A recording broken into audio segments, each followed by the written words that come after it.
வணக்கம் நண்பர்களே. இன்றைக்கி கோயம்புத்தூரில் இருந்து ஒரு நண்பருக்காக இந்த slim model DSP amplifier ready பண்ணியிருக்கேன்.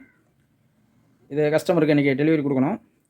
இப்போ இந்த ஆம்பிள்ஃபயரில் உள்ளே என்னென்ன போர்டு போட்டிருக்கேன்னு காட்டுறேன். இது ஆல்ரெடி நம்ம நிறையா பார்த்தது தான்.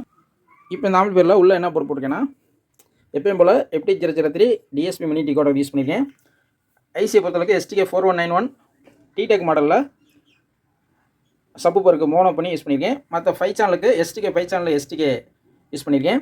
ட்ரான்ஸ்ஃபார்மர் பொறுத்தளவுக்கு 24/24 5 ஆம்ஸ் ட்ரான்ஸ்ஃபார்மர் யூஸ் பண்ணியிருக்கேன். கெப்பாசிட்டி பொறுத்தளவுக்கு 10,000 MFT 50 வோல்ட் கெப்பாசிட்டி யூஸ் பண்ண டியூவல் பவர் சப்ளை யூஸ் பண்ணியிருக்கேன். ஸ்பீக்கர் ப்ரொடக்ஷனை பொறுத்தளவுக்கு பாசன் மாடல் ஸ்பீக்கர் ப்ரொடக்ஷன் யூஸ் பண்ணியிருக்கேன். மற்றபடி ரிமோட் கிட்ட பொறுத்தளவுக்கு FT004D மாடலில் PT2351 சப்வூஃபர் போட்ட ரிமோட் கிட்டு மாடலு. இதில் வந்து நான் 80 to 90 ஹெர்ட்ஸ் வர மாதிரி டிசைனிங் பண்ணியிருக்கேன். இந்த பிஎஃப் மட்டும் எடுத்துகிட்டு 224 பிஎஃப் போட்டோம்னா இது 80 to 90 ஹெர்ட்ஸ் உள்ள பேஸு நம்மளுக்கு சப்வூஃபரில் கிடைக்கும். அந்த மாதிரி டிசைனிங் பண்ணியிருக்கேன். இதில் ஆடியோ ரிசல்ட்டு அருமையாக இருக்கும். மற்றபடி கம்மிங் பிரச்சனையும் எதுவுமே கிடையாது. எல்லாமே சுத்தமாக அரெஸ்ட் பண்ணியாச்சு. இதில் ஒரு ஷார்ட்டாக ஒரு ஆடியோ டெஸ்டிங் கஸ்டமர் கேட்டதுக்காக நம்ம இதில் ப்ளே பண்ணிடலாம். இப்போ ஒரு வீடியோ ப்ளே பண்ணி பார்க்கலாம். ப்ளே பண்ணிட்டேன்.